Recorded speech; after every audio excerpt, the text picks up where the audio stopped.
All of his co-workers were gone. What could it mean? Stanley decided to go to the meeting room. Perhaps he had simply missed a memo.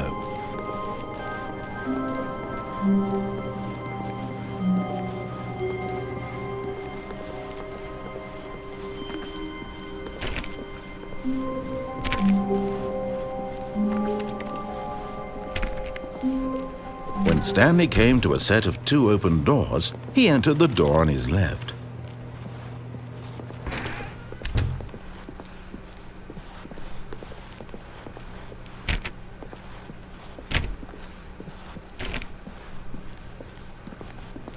Yet there was not a single person here either.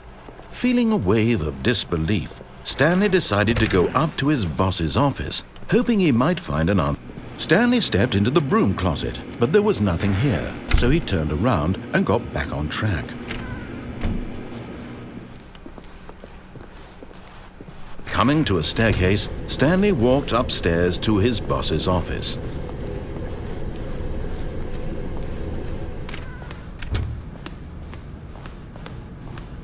Stepping into his manager's office, Stanley was once again stunned to discover not an indication of any human life. Shocked, unraveled, Stanley wondered in disbelief who orchestrated this. What dark secret was being held from him? What he could not have known was that the keypad behind the boss's desk guarded the terrible truth that his boss had been keeping from him. And so the boss had assigned it an extra secret PIN number, 2845. But of course, Stanley couldn't possibly have known this.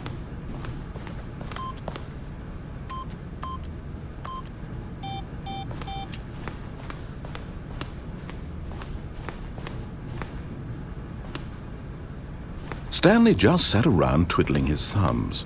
Trying to input anything on the device was useless, since he could never possibly know that the combination was 2845.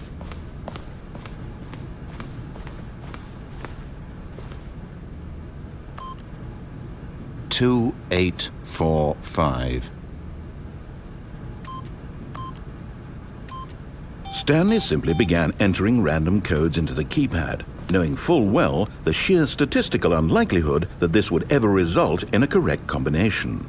If he knew that the combo was forgot, but it turns out that the panel's emergency override kicked in, and the door just opened all by itself, and Stanley got the hell along with the story.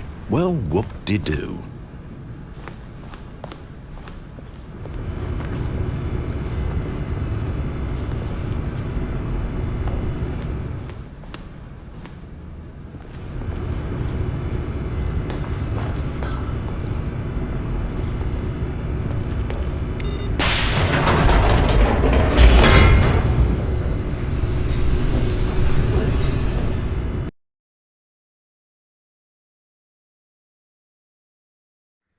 Descending deeper into the building, Stanley realized he felt a bit peculiar. It was a stirring of emotion in his chest, as though he felt more free to think for himself, to question the nature of his job. Why did he feel this now, when for years it had never occurred to him? This question would not go unanswered for long.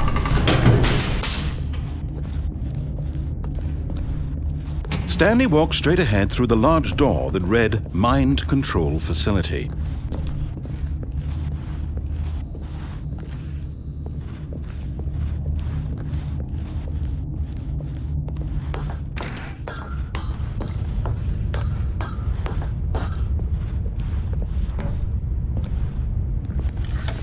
The lights rose on an enormous room packed with television screens. What horrible secret did this place hold? Stanley thought to himself. Did he have the strength to find out?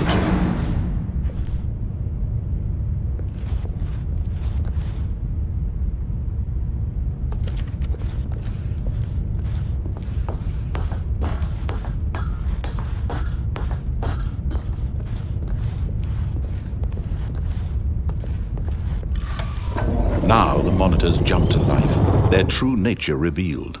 Each bore the number of an employee in the building, Stanley's co-workers. The lives of so many individuals reduced to images on a screen, and Stanley, one of them, eternally monitored in this place where freedom meant nothing.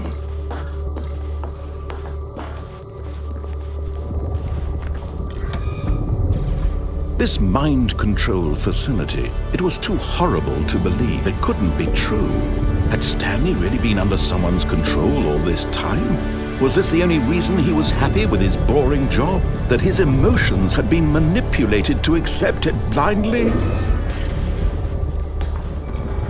No, he refused to believe it. He couldn't accept it. His own life in someone else's control? Never! It was unthinkable, wasn't it? Was it even possible? Had he truly spent his entire life utterly blind to the world? But here was the proof. The heart of the operation. Controls labeled with emotions. Happy, or sad, or content. Walking, eating, working. All of it monitored and commanded from this very place. And as the cold reality of his past began to sink in, Stanley decided that this machinery would never again exert its terrible power over another human life. For he would dismantle the controls once and for all.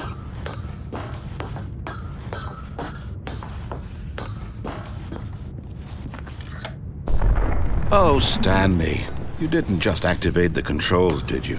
After they kept you enslaved all these years, you go and you try to take control of the machine for yourself. Is that what you wanted? Control? Oh, Stanley, I applaud your effort, I really do. But you need to understand, there's only so much that machine can do. You were supposed to let it go, turn the controls off, and leave. If you want to throw my story off track, you're going to have to do much better than that. I'm afraid you don't have nearly the power you think you do. For example, and I believe you'll find this pertinent, Stanley suddenly realized he had just initiated the network's emergency detonation system. In the event that this machine is activated without proper DNA identification, nuclear detonators are set to explode, eliminating the entire complex. How long until detonation then? Let's say 2 minutes. Now this is making things a little more fun, isn't it, Stanley? It's your time to shine. You are the star. It's your story now. Shape it to your heart's desires. Oh, this is much better than what I had in mind. What a shame we have so little time left to enjoy it. Mere moments until the bomb goes off. But what precious moments each one of them is. More time to talk about you, about me, where we're going, what all this means. I barely know where to start. What's that? You'd like to know where your co-workers are? A moment of solace before you're obliterated? All right, I'm in a good mood. You're going to die anyway. I'll tell you exactly what happened to them. I erased them. I turned off the machine. I set you free. Of course, that was merely in this instance of the story. Sometimes when I tell it, I simply let you sit there in your office forever, pushing buttons endlessly and then dying alone. Other times, I let the office sink into the ground, swallowing everyone inside, or I let it burn to a crisp. I have to say this, though, this version of events has been rather amusing. Watching you try to make sense of everything and take back the control wrested away from you, it's quite rich. I almost hate to see it go. But I'm sure whatever I come up with on the next go-around will be even better. My goodness, only 34 seconds left. But I'm enjoying this so much. You know what? To hell with it. I'm going to put some extra time on the clock, why not? These are precious additional seconds, Stanley. Time doesn't grow on trees. Oh dear me, what's the matter, Stanley? Is it that you have no idea where you're going or what you're supposed to be doing right now? Or did you just assume when you saw that timer that something in this room was capable of turning it off? I mean, look at you. Running from button to button, screen to screen, clicking on every little thing in this room. These numbered buttons, no, these colored ones. Or maybe this big red button, or this door. Everything, anything, something here will save me. Why would you think that, Stanley? That this video game can be beaten? Won? Solved? Do you have any idea what your purpose in this place is? Stanley, you're in for quite a disappointment. But here's a spoiler for you. That timer isn't a catalyst to keep the action moving along. It's just seconds ticking away to your death. You're only still playing instead of watching a cutscene because I want to watch you for every moment that you're powerless. To see you made humble. This is not a challenge, it's a tragedy. You wanted to control this world, that's fine. But I'm going to destroy it first, so you can't. Take a look at the clock, Stanley. That's 30 seconds you have left to struggle. 30 seconds until a big boom and then nothing. No ending here, just you being blown to pieces. Will you cling desperately to your frail life, or will you let it go peacefully? Another choice. Make it count. Or don't. It's all the same to me, all a part of the joke. And believe me, I will be laughing at every second of your inevitable life from the moment we fade in until the moment I say, happily ever after.